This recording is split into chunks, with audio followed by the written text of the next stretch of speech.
Ya Tuhanku, aku hendak bernyanyi bagimu selama ku hidup. Ya Allahku, aku hendak bermazmur bagimu selagi ku ada. Inilah yang ku renungkan setiap waktu, nyanyian pujian dan pengagungan kepadamu.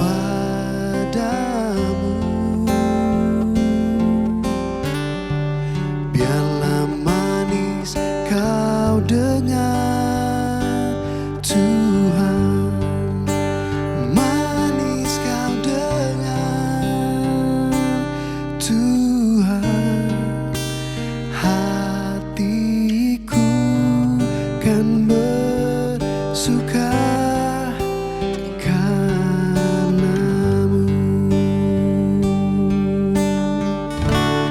Inilah yang ku renungkan setiap waktu, nyanyian pujian dan pengagungan kepadamu.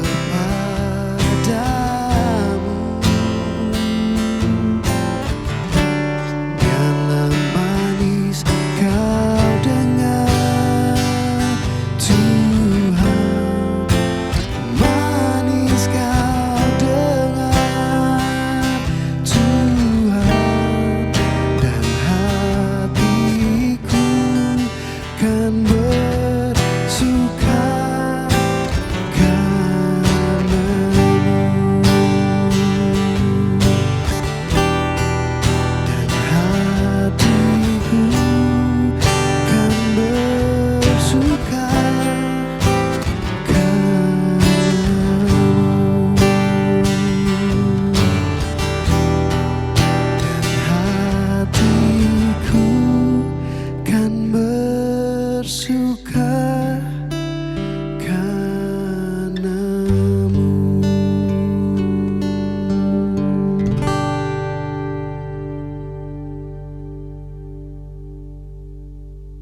Shalom, kembali ke Roti Manis bersama dengan saya, Jimmy Kojim Lukas. Saudara, saya akan membacakan kepada saudara satu bagian firman Tuhan, Matius pasal 10 ayat 34 sampai ayat yang ke-39. Jangan kamu menyangka bahwa aku datang untuk membawa damai di atas bumi. Aku datang bukan untuk membawa damai, melainkan pedang. Sebab aku datang untuk memisahkan orang dari ayahnya, anak perempuan dari ibunya, menantu perempuan dari ibu mertuanya, dan musuh orang ialah orang-orang seisi rumahnya. Barang siapa mengasihi bapa atau ibunya lebih daripadaku, ia tidak layak bagiku. Dan barang siapa mengasihi anaknya laki-laki atau perempuan lebih daripadaku, ia tidak layak bagiku. Barang siapa tidak memikul salibnya dan mengikut aku, ia tidak layak bagiku. Barang siapa mempertahankan nyawanya, ia akan kehilangan nyawanya. Dan barang siapa kehilangan nyawanya karena aku, ia akan memperolehnya. Saudaraku yang terkasih di dalam Tuhan, kita semua memahami bahwa semakin bernilai sesuatu, semakin mahal harganya. Semakin bernilai sesuatu, semakin mahal harganya, semakin besar harga yang harus kita bayar. Dan cara kita mengusahakan sesuatu menunjukkan berapa bernilainya sesuatu yang kita perjuangkan tersebut. Demikian pula halnya dengan spiritualitas, saudara. Demikian pula halnya dengan spiritualitas. Jika kita menganggap bahwa spiritualitas itu penting, maka kita akan menginvestasikan hidup kita ke dalam perjalanan spiritual itu. Saudaraku, kita sudah belajar bahwa spiritualitas sejati adalah sebuah perjalanan progresif untuk menjadi semakin menyerupai Kristus. Di mana untuk itu, kita harus mengenal Dia baik secara pengetahuan maupun secara pengalaman. Dengan kata lain, saudara, spiritualitas adalah masalah hubungan kita dengan Yesus dan bagaimana kita mengikut Dia. Saudara, hal pertama yang harus kita pahami mengenai mengikut Yesus adalah Yesus harus menjadi prioritas utama kita. Ini yang penting, saudara. Yesus harus menjadi prioritas utama kita. Yesus berkata bahwa ia hadir untuk membawa pemisahan. Bukan berarti bahwa ia memerintahkan kita untuk membenci orang lain, membenci ayah atau ibu kita, atau membenci anggota keluarga kita. Bukan, saudara. Namun, sejatinya perintah itu adalah lebih ke arah dia meminta kita untuk mengasihi dia lebih daripada apapun. Begitu besarnya kasih kita buat Yesus, sehingga kasih kita buat orang lain terasa seperti kebencian semata. Saudara mungkin ya pernah mendengar ada seorang anak yang berkata, Mama sayang nggak sama saya? Mamanya bilang, Mama sayang sama kamu, tapi kok kayaknya Mama lebih sayang sama Cece deh. Saudara, mungkin perasaan ini muncul karena dia melihat bagaimana perlakuan si Mama pada cicinya atau pada kakaknya. Sehingga kemudian kasih sayang Mama untuknya terasa seperti kebencian dibanding dengan kasih sayang Mama untuk kakaknya. Tapi saudara, tentu saja Mama tidak membenci si adik. Oke, tentu saja tidak demikian. Tapi saudara, rasanya memang tampak seperti itu. Nah, yang Yesus ingin tekankan adalah agar kita mengasihi Yesus lebih daripada apapun. Sehingga kemudian kasih kita buat apapun di dunia ini terasa seperti kebencian saja. Saudara, permintaan ini selaras dengan apa yang menjadi inti dari hukum Taurat. Ketika orang Farisi, orang Saduki, dan para ahli Taurat datang dan bertanya kepada Yesus mengenai hukum yang terutama.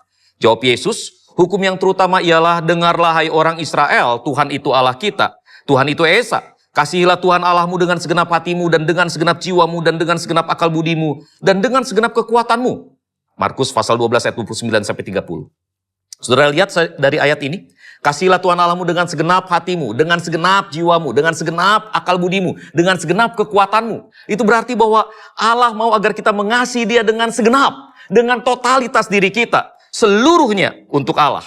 Saudara, permintaan Yesus agar kita lebih mengasihi Dia dibanding dengan siapapun adalah permintaan yang sama. Dan permintaan Yesus ini adalah permintaan yang wajar sebab Yesus adalah Allah. Yesus meminta agar kita mengasihi Dia sebab lebih daripada apapun, sebab Dia adalah Allah. Dan memang kita dipanggil untuk mengasihi Allah dengan totalitas diri kita, lebih dari apapun. Jadi saudara, pertanyaannya sekarang begini. Seberapa berharga Yesus buat kita? Seberapa berharga Yesus buat kita? Apakah kita sungguh-sungguh mengasihi Dia lebih daripada apapun? Saudara datang ke gereja aja tidak menunjukkan bahwa kita mengasihi Yesus.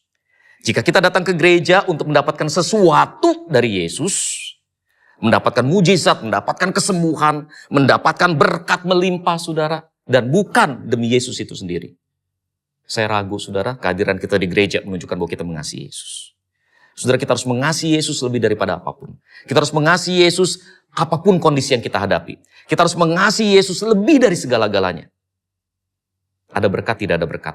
Ada kesembuhan, tidak ada kesembuhan. Ada mujizat, tidak ada mujizat. Hati kita tertuju hanya buat Yesus. Dan ketika kita menunjukkan mata rohani kita kepada Yesus, ketika kita memfokuskan seluruh diri kita buat Yesus, ketika kita mengarahkan pandangan kita hanya kepada Yesus, dan hanya Yesus, di titik itulah, saudara, kerohanian kita menjadi kerohanian yang sejati, kerohanian yang bergerak ke arah Yesus. Di sini roti manis.